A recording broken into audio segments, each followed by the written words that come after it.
Black Magic Sorcerer here, and this is something that is very dear to me, which is my Briar Pipe collection. So I have been collecting basically my whole life various pipes.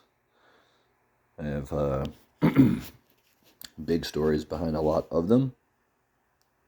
In fact, this pipe here, this pipe here, this is an amazing story. So this will be Pipe Story 1 from Black Magic Sorcerer's Pipe Collection / Story Lounge. How's that for a new video series?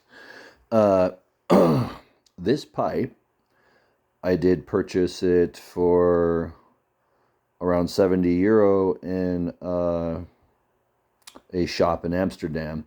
In fact, the shop is called the world's biggest pipe museum, biggest pipe collection museum.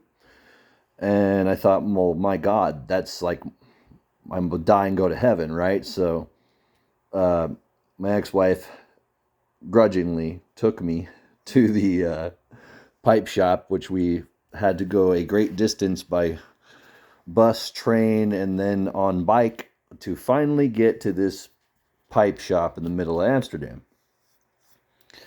And I walk in the door, and it's like this 2-story building, and we're just immediately blown away by, the pipes on display and just the whole mystique of the store. It had like traditional Dutch pipes and just a variety of things, but it was just amazing when you would roll out.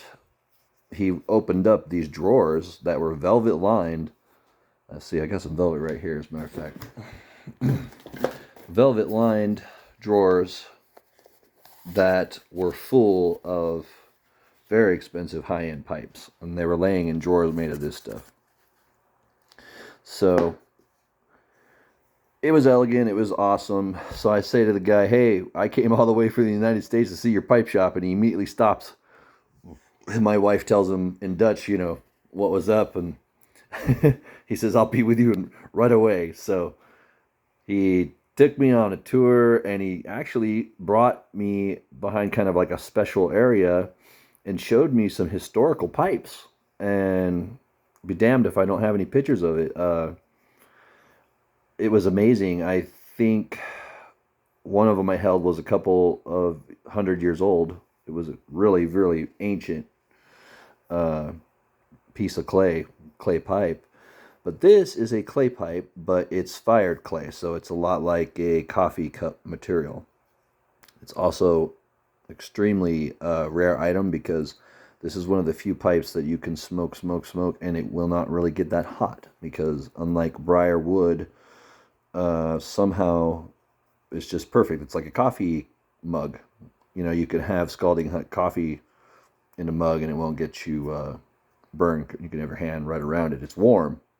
But like for me, when I used to smoke, I'd be on my break at work or whatever, and I'd be kicking back in my truck, and I'd say, okay, I'll have a smoke and load up some fancy tobacco. Speaking of fancy tobacco, that could be a whole other video. But just kind of throughout life, I don't know. I'm a collector. I like to collect things, but was so thankful that she took me on that trip, and it was really awesome to acquire this because it means a lot to me. And, over the years, I've gotten several different kinds. I even started making my own pipes. In fact, this is a pipe that I carved myself years ago. I've had the luxury of giving a few away to friends when I made them over the years.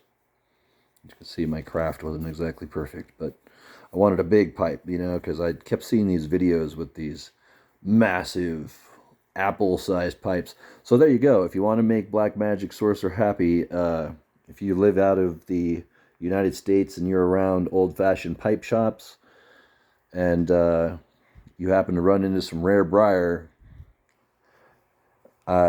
just hinting around that, hey, I wouldn't mind having a couple of new pipes. If You guys know what I mean.